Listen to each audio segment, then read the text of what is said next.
조갑제TV 시청자 여러분 안녕하십니까. 2020년 11월 15일 오전 10시입니다.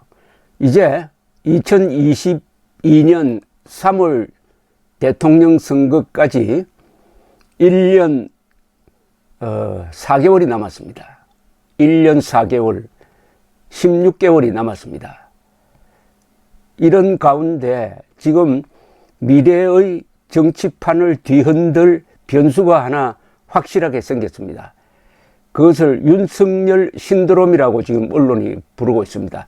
윤석열 현직 검찰총장이 자기 대통령 후보감 조사에서 최근 한 달 사이에 세 건의 조사를 보면은 하나는 17%, 또 하나는 24%, 또 하나는 10% 해가지고 3등 또는 1등을 하고 있습니다. 1등 하는 조사도 나왔습니다. 이재명, 이낙연보다 상당한 차이로 1등 하는 조사가 나왔고, 최근 갤럽 조사에서는 10%로 3등이고, 3등, 어쨌든 이재명, 이낙연, 윤석열 3강 구도입니다. 이런 현상은 우리나라 정치 사상 매우 드문 일입니다. 왜냐하면은 정치적 중립을 지켜야 할 현직 검찰총장이 본인이 정치한다는 이야기도 하지 않는데 이렇게 1등까지 한다는 것은 이게 국민들의 열망이 있다는 겁니다. 일종의 이게 윤석열 대망론이 형성되고 있다는 겁니다. 과거에도 안철수 그리고 반기문 같은 사람이 정치를 공식 선언하기 직전에 상당한 지지율을 얻었던 적이 있고, 또 나름대로의 신드롬을 만들었는데, 안철수 신드롬은 박원순 서울시장을 낳았고 본인이 결국 정당을 만드는 길로 들어서고 대통령 선거에 나오고 하는 이런 길을 열었습니다. 반기문 씨는 유엔 사무총장이라는 아주 세계적 지도자 반열에 있었는데 정치를 딱 시작하자마자 한 달 만에 접었습니다. 정치판의 이전 투구를 견딜 수가 없었습니다.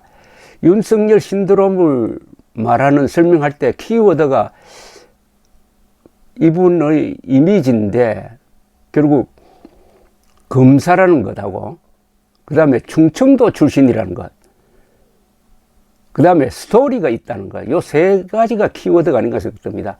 스토리, 충청도, 그리고 검사. 스토리는 대통령이 되는 사람에게는 매우 중요합니다. 대통령은 드라마를 만드는 사람이라야 합니다. 그러니까 대통령은 스토리가 있어야 합니다. 우리나라 역대 대통령이 다 스토리가 있는 사람입니다. 이승만 대통령, 거대한 스토리죠. 그리고 박정희 대통령, 전두환, 좋든 나쁘든 12.12 사건, 노태우, 북방정책, 또는 노태우 대통령의 키워드는 6.4.11기라는 거죠. 전두환과 동기생이다. 노무현, 노사모, 이명박, 경제건설, 박정희의 딸, 그리고 선거 유세 중에 테러를 당한 점점 등등, 뭐 이런 식으로 김영삼, 김대중 더 말할 것도 없습니다. 이 대통령이 되는 사람은 국민들 마음에 깊은 인상을 주는 일을 해야 되는데 이 스토리를 지금 윤석열 총장이 만들고 있습니다. 그러니까 야권에서 윤석열 씨를 야권으로 좀 비유하기는 그렇습니다만은 정당이 없으니까요.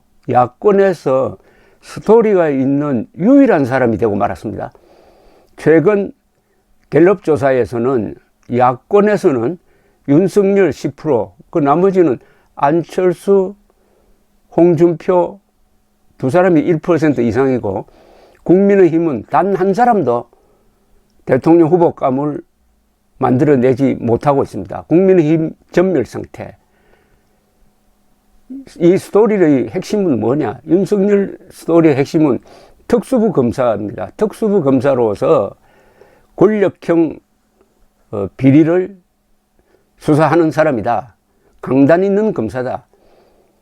박근혜 때는 국정원 댓글 사건, 그리고 최근에는 조국 수사, 그리고 울산 선거 부정 사건, 또는 보는 시각에 따라서는 상당히 비판적으로 보는 게 이른바 적폐 수사를 통해서 이명박, 박근혜, 그리고 그 측근들을 수사를 했고 수사에 무리가 있어가지고 자살자가 속출했다. 어쨌든 스토리입니다. 스토리를 만들고 있는데 이 스토리가 어느 쪽으로 갈 것이냐 하는 것은 앞으로 두고 봐야 하는데, 내년 7월이 임기니까 이분의 임기도 이제 약 한 8개월 남았네요. 8개월 동안에 무슨 또 스토리를 만들 거냐 하는 겁니다. 지금은 수족이 잘리고 이 수사 지휘권을 남용하는 추미애 법무장관 때문에 제대로 된 수사를 하지 못하고 있습니다. 그러나 계속 화제가 되고 있는 것은 추미애 씨가 윤석열을 공격할 때마다 윤석열 씨의 지지율이 높아지고 있습니다. 어떻게 보면은 추미애 씨가 윤석열의 선전원 역할을, 역설적으로 선전원 역할을 하고 있어가지고 이 스토리가 계속 이어질 가능성이 있습니다. 윤석열의 장점은 이 원희룡 씨는 공식적으로, 이분도 또 검사 출신이네요. 원희룡 씨도 대권 도전을 시사를 했습니다. 홍준표, 이분도 또 검사 출신입니다. 그리고 안철수 씨는 공식적으로 대권 도전보다는 자기는 문재인 정권을 끝장내는데 헌신하겠다. 해치 모여식의 새로운 플랫폼을 만들어야 된다. 이런 주장을 하고 있습니다. 이런 분들보다는 윤석열 총장이 앞으로 8개월 동안 유리한 점이 하나 있다면은 일거수일투족이 언론에 의해서 보도된다는 사실입니다. 이것만큼 큰 자산이 없습니다. 기자들을 모으는 사람이 대통령이 됩니다. 기자들을 가는 데마다 기자들이 따라다니는 사람, 하는 말마다 언론에 보도되는 사람, 윤석열 총장이 가장 유리한 자리에 있습니다. 현직 검찰총장이니까, 또 여권에서 경계를 하면서 계속 공격을 해야 되니까 점점 몸집이 이렇게 커지고 있는 상황입니다. 그 다음에 윤석열 총장은 충청도 출신이라는 게 매우 중요합니다. 요사이 윤석열 지지율 조사를 보면은 가장 높게 나오는 데가 충청도입니다. 이 부친이 충청도 사람이라서 이 자란 배경은 오히려 서울로 봐야 되는데, 보통 아버지 따라 고향을, 원적지를 정하는 경우가 많으니까 충청도 공주 출신, 충청남도 공주 출신, 충청도 사람이 윤석열은 동양 사람이다, 이렇게 여기는 것 같습니다. 충청도라는 것은 매우 중요합니다. 이 원적 비율, 그러니까 할아버지 이 족보를 기준으로 해서 고향을 이렇게 분류를 하면은 충청도 출신이 전 국민의 한 16% 될 겁니다. 충청도 대통령이 나온 적이 딱 한 번 있죠. 윤보선 씨도 아산에서 출생했는데 결국 서울에서 자랐으므로 서울 사람으로 이렇게 인식이 되고 있습니다. 어쨌든 충청도를 대표하던 김종필 전 국무총리가 별세한 이후에는 충청도의 마음을 잡을 정치인이 없는데 윤석열로 기울고 있습니다. 이게 유리한 점이 하나 있습니다. 대통령 선거는 지역구도에 의해서 결정되는 수가 많습니다. 그렇다면 호남 대 비호남으로 가는 경우가 많은데, 호남, 충청,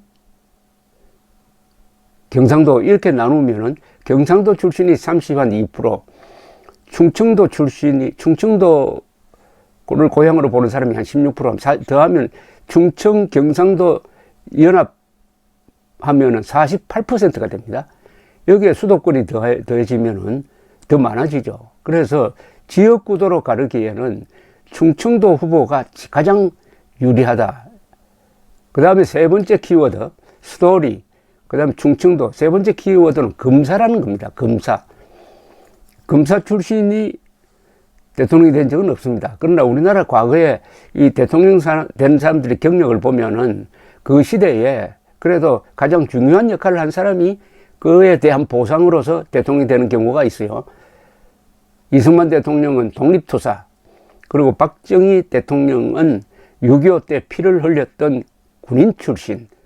워낙 피의 값이 대단해가지고 박정희, 전두환, 노태우 세 사람이 30년 동안 이 우리나라 70여 년 현대사의 약 40%를 이끌었습니다.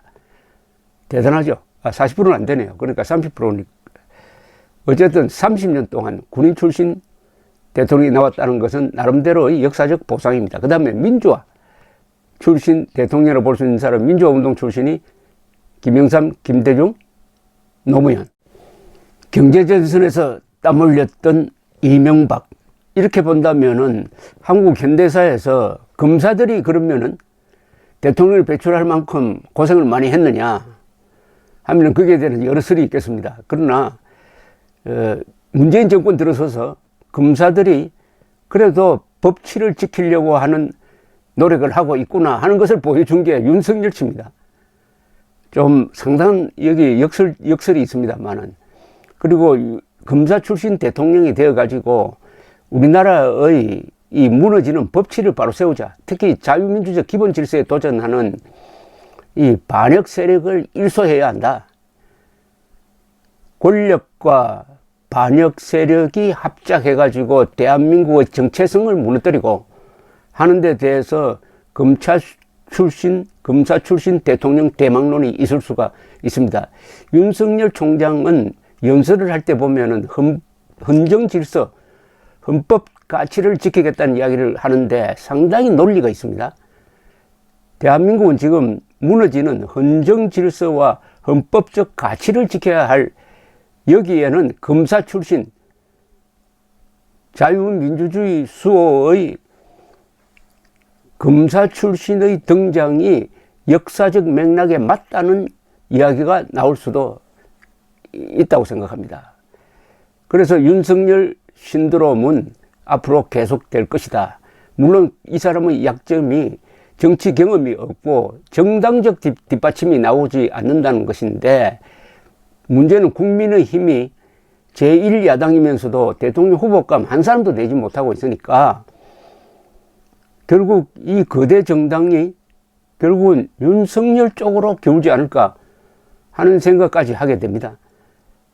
물론 가장 중요한 것은 어떻게 하면은 야당이 한 사람의 대통령 후보를 단일로 하는 과정에서 미스터 트롯식으로 지금 계급장 떼고 정당, 무소속 이런 거 가리지 않고 국민들을 흥미롭게 만드는, 흥분시키는 그런 대통령 후보감 만드는 축제 같은 걸 만들어낼 수 있느냐 하는 거죠.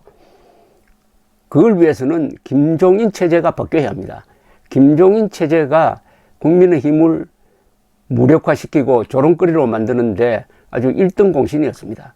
김종인 몰아내지 못하는 국민의힘은 불임 정당으로서 죽은 정당이죠. 그러니까 윤석열 현상이 일어난 것 아니겠습니까? 윤석열 현상은 문재인 정권의 문제를 보여줄 뿐만 아니라 국민의힘, 김종인 체제의 무력함을 동시에 증명하고 있습니다. 감사합니다.